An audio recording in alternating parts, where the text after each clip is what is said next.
The best way to make money on YouTube and become a massive YouTube celebrity is to actually get out in front of the camera and speak to your audience in person. You want them to get to know you, and you want to put your personality across in your videos. This will help to make you considerably more persuasive while simultaneously giving you many more options in terms of what you can create. And if you're going to do that, there's some crucial equipment and software you're going to need to invest in. This can be somewhat expensive, but if all goes to plan, it will pay for itself over time and it will be money well spent. Just as a note here, if you're not comfortable going in front of the camera, you can still be very successful with a YouTube channel, and this will reduce what you need to invest in. We'll discuss these alternative options in subsequent videos, so you can skip most of this one for now if that's your intention. Let's look at some of the hardware you'll need. Of course, the most basic hardware you're going to need is a camera. And this is what you'll use to capture your footage, and that means the quality of the camera is going to directly influence the quality of your videos. There are numerous factors to consider in this case. One is the resolution, and here you'll need at least 1080 pixels. For now, most people still do not have a 4K display, meaning that you don't need a 4K camera, and 4K creates very large video files which are hard to move around and edit. But if you want to offer the utmost crispness and also future-proof your setup, then choosing 4K is a great option. Another option is your frame rate. Now, this will generally be either 30 frames per second or 60 frames per second. Once again, 60 frames per second is an optional advantage which will make your footage that much more attractive and give it an almost too real sense of fluidity. It's entirely up to you if you want to push for this very highest level of quality, but some discerning viewers will certainly appreciate it if you do. Some features to look out for include an optical zoom if you're planning on filming outdoors, and this lets you zoom in with no loss of quality, and options to alter the aperture, etc. Good autofocus is very important if you'll be moving around a lot in front of the camera, while being able to use macros to blur out the background is also a nice option. But what's more important really are the practical considerations for your camera. Having a mic jack, for example, is a very good idea because it will give you the ability to improve your sound quality. Likewise, a wide-angle lens is a very good idea if you're going to be moving around a lot and capturing dynamic footage. Something that you should also absolutely consider a requirement is a screen that can be rotated to face forward. This will allow you to make sure that you're in the shot before you start vlogging. And of course, there's no reason you can't do all this using multiple cameras. Many people will use both a GoPro for capturing more action-packed dynamic footage and then a regular camera for their vlogging. If you want to go budget, then you can get by using an iPhone camera or a Samsung camera on your phone, as long as it's a newer model. But if you're serious, then you should at least invest in a basic camera along the lines of, say, a Canon G7. Also important is to get a tripod. Is it possible to film without one? Well, sure, you can always balance your camera on a pile of books on top of an ironing board. But you'll find out that lining up good shots ends up taking a lot more time than you will be willing to go through on a regular basis if you take this approach. A tripod will thus save you a huge amount of time while also getting better angles, thereby giving your channel a higher quantity and quality of videos, which is obviously going to be a very good thing in terms of getting lots of views. Another thing to look for potentially here is a tracking head from the likes of Manfrotto, who also make tripods. This will allow you to attach your camera on top of your tripod and then let you perform panning shots and slow zooms. This is what will give your footage a much higher level of professionalism, and it's very important if you're planning on doing product reviews and want to feature slow pans of the items you're reviewing. These work by providing friction on a rotating pivot and a handle. You then gently push on the handle with just a finger or a palm, and the resistance will keep the motion slow and smooth as it gradually moves around the object in focus. It's important to use a manual focus during these shots rather than an automatic one. It's often said that the best lighting is natural lighting. To get a great shot, try to line yourself up so that you have a large window letting in natural light from the side. This will give you what's known as Rembrandt lighting, which is a professional and very flattering looking type of lighting. But while this type of lighting is highly desirable, it's not terribly reliable. You can't trust in natural light to always be available when you need it, and you can't limit yourself to only filming at certain times of the day. So you need to make sure you have a way to set up the perfect lighting when you need it. How are you going to do that? Well, with some kind of lighting setup.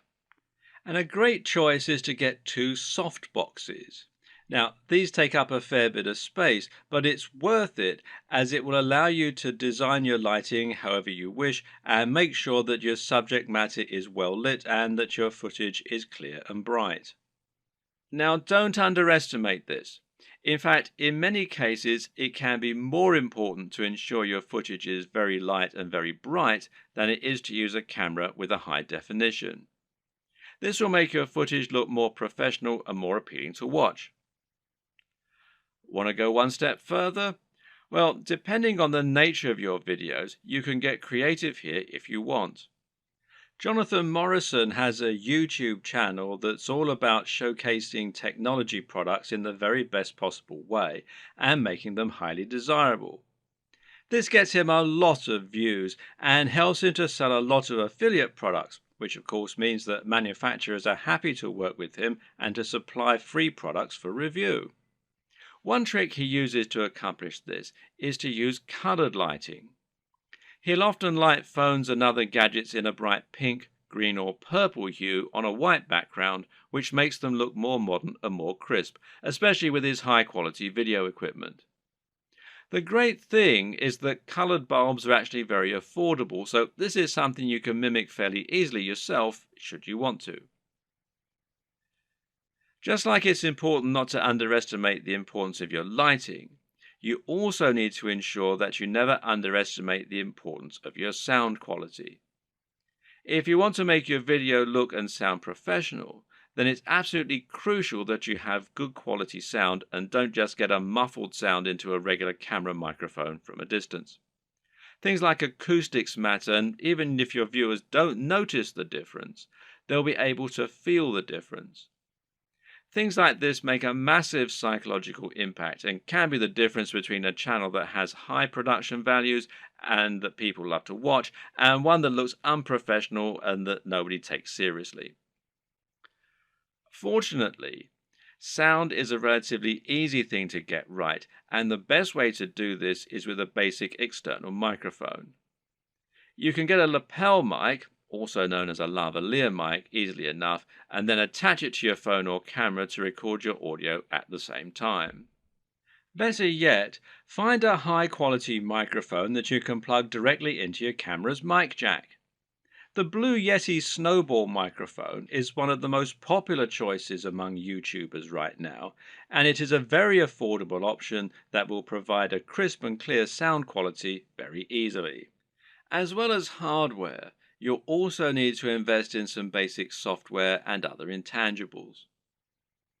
The most obvious thing here is your editing software, which you're going to use to take your footage and turn it into something that has a narrative structure and that's actually fun to watch. There are plenty of options here, which include Sony Vegas, Final Cut Pro X, iMovie, and Adobe Premiere with After Effects. Your choice will depend on personal preference, budget, and your computer. But either way, you will need a professional editing suite in order to make your videos look the part. This is what you'll use to cut and stitch together your footage, and it's what you'll use to add things like music and logos. There are numerous graphics you'll also want to add to your videos. For example, you'll probably find you need some kind of logo to overlay on top of your videos if you want to build a brand. This is important as it will help to ensure people know who you are and that your videos and content are from the same creator. A good logo should be coupled with a good name, and ideally, the two together should be enough to communicate everything new viewers need to know about your brand. If you get this just right, then people should be able to tell from those things alone whether they'd be interested in your channel and potentially subscribe with no further information. Other graphics will also come in handy. For example, you might want to use bottom thirds, which you will overlay on top of your video as a way to annotate what's happening on the screen. Then you might want to find some stock images that you can use to illustrate points that you're making or that you can use in conjunction with your recorded footage. On top of this, you'll need to look into video and sound for your videos. One important thing here is a video opener, which is a short clip that will play at the start of your videos and help you to further cement your brand while indicating that the video has started. Music can be very useful and would allow you to make your videos a lot more engaging while also being able to invite emotional responses. So, where do you find all these extra materials? One answer is to pay for your materials to be created on a site like Fiverr or Upwork. These sites will allow you to find freelancers who can create your materials for you and make them look very professional.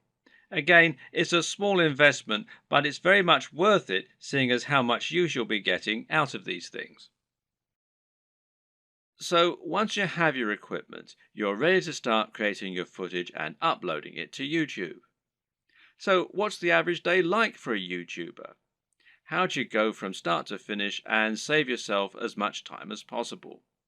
Well, everyone works differently, but it's certainly worth coming up with a workflow to minimize the amount of time and effort that will go into making videos.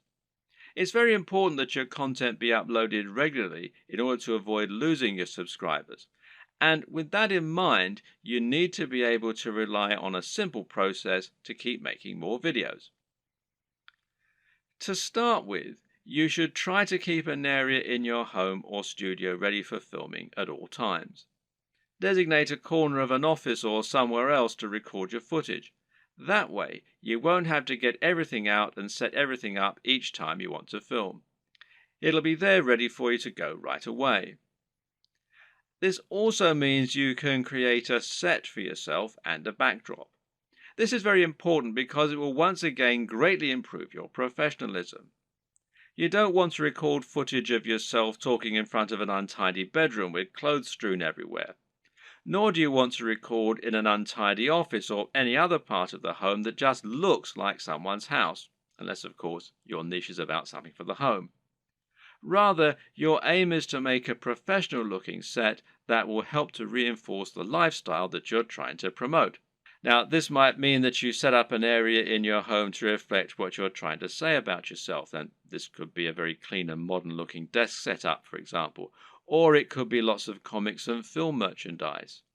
Another option is to use a completely white background, which is achievable with your lighting equipment and a white wall or even a bedsheet pulled taut, or to print out a large canvas or poster that you can use for your backdrop. Or you can use a system called chroma key and insert a background in post-production. Whatever you eventually decide, just make sure you have everything right where you need it, and you know just where to stand, and you have somewhere to prop a script. A good tip is to write yourself something of a script before you start, but to be generally quite relaxed in the way that you stick to this script. It's fine to work from it rather than reading it out verbatim. Another tip is to break your script down into lots of smaller pages. This way you can glance at the next section, perform it, and then move on to the next part. If you have a big enough storage card, then you can record everything in one take and then subsequently edit into a video that people will want to watch. But to do this, you also need to make it as easy as possible for yourself. You can do this by moving slightly each time you perform the next page.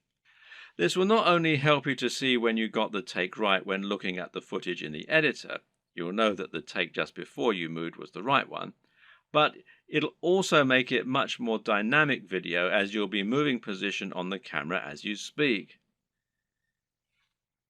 This makes it easier to edit in cuts too, as when you cut, you need to either keep your position the exact same or make it purposefully very different. You can't just move slightly, as this will look like an awkward switch. Another tip is to clap at the start of each new section. Why? Because that will make it easier for you to see the audio spike in the editor. One more. When recording your footage, always leave long spaces before and after each take, and generally record much more than you think you're going to need. This will give you more to work with in editing. You should also set up your mic separately, remember, and if you're using a lapel mic, then you just need to plug in your phone and slip it in a pocket while you perform your shots. You can do this all in one take as well. Now, depending on the nature of your video, you might need to record some extra footage as well that you can use as inserts. A long video of someone talking is not normally very engaging, which is why you'll want to switch it up often with clips of other videos or with images. One way to do this is by collecting a B-roll. Now, this is insert footage of the product you're reviewing, of your location, or of anything else that is related to your subject matter. The way you'll then use this is to have your audio running continuously in the background and then switch the footage of you speaking for footage of your products or of the environment. Collecting B-roll is a definite skill and will involve using the tracking head and tripod as discussed earlier. Try checking out technology videos from the likes of Android Authority, Techno Buffalo, and The Verge, amongst others, and you'll find they always include shots of phones and computers next to pens and paper, or by running water, or in the middle of grass and plants. In any case, the environment helps to showcase the beauty of the design and engineering, and it makes the shot more interesting than just a simple shot of a phone in someone's hands. This shows off that lifestyle again, and it makes everything look attractive and desirable. Once again, you can always record more than you think you're going to need. You'll be surprised of just how quickly you can run out of B-roll while talking, so get as many shots as you can possibly think of. You can also use other types of insert footage. For example, you might want to use footage of yourself working out while talking about fitness, or you might want to use clips from other YouTube videos, being careful about copyright, of course. The latter you can accomplish by using various tools that allow you to download YouTube videos. A good choice is Hyper for YouTube, which you can download for free from the Windows Store. There are all manner of other ways to collect fun footage too. How about using a time-lapse, for example? Timelapse Pro is an app for Android, iOS and Windows, and it's perfect for creating time-lapses of all kinds of things. Once everything is done, you're ready to edit your video. Open it up in your chosen video software and import it along with all the additional graphics, sounds and other materials you intend to use. You now want to sync up your audio to your video, and most programs offer easy ways for you to do this. In Adobe Premiere, for example, it's a simple matter of right-clicking on both and then selecting Synchronize and then by audio track. Now the audio will be in sync and you can just put the video on mute so that it's replaced by the high-quality audio you recorded separately. Now just link the audio and the footage so that any edits you make will affect both, as though they were recorded at the same time from the start. You'll want to line all this up so that you have all your footage in order and so that there are no awkward pauses. It's also important to keep things moving and to keep things dynamic all the way through. If you're using lots of B-roll, then you should make sure you move from panning shot to panning shot. It should never be motionless or you'll lose focus. So make sure that you record lots of footage so that you have lots to work with, but then edit heavily too so that you're losing lots of it.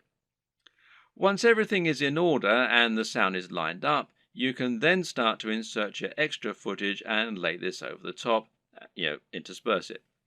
Normally, You'll keep the audio going continuously and just cut back your video as you do this. If you watch the aforementioned Android Authority videos, then you'll notice that they tend not to have much of themselves talking at all. They have a clip at the start and at the end, and perhaps one or two in the middle, and the rest is all B-roll. Finally, try adding the video opener, any bottom thirds, and your logo and your music, and make sure that you get the audio balance right with the music, and consider using a small introduction before the opener. These final touches will give your video a real air of professionalism while helping to really drive home your branding. Now you just need to save your video in a format that YouTube likes, such as MP4, and then start to upload it to your YouTube account. All this can take a fair bit of time, so be sure to leave yourself time unless you have a really fast connection. And this will be even truer if you're using 4K footage. A tip is to use Chrome to upload. Google made Chrome and they own YouTube, so the two play nicely together. If your upload is interrupted and you're using Chrome, then you'll be able to resume it from where you left off later on, even if the computer's been turned off. While your video uploads, you can use the time to fill out a few of the extra details that YouTube requires from you. YouTube will ask if you want to monetize your video with ads, for example. And of course the answer is yes, as long as you aren't overtly selling anything in it. Likewise, you'll be able to write your title, your description, and your keywords. Make sure that your title is descriptive of your video, while also being something that people will want to search for and something that people will be tempted to click on when they see it. We'll go into this in more detail in a subsequent video. Finally, make yourself a thumbnail to act as the image that people are going to see before they click on your video. If you don't do this, then YouTube will select a still from the video itself, and while this can work, it might not give potential viewers the right impression of what your video is all about. The right thumbnail image can make a huge difference by making your video much more appealing and impressive looking when it appears in the feed.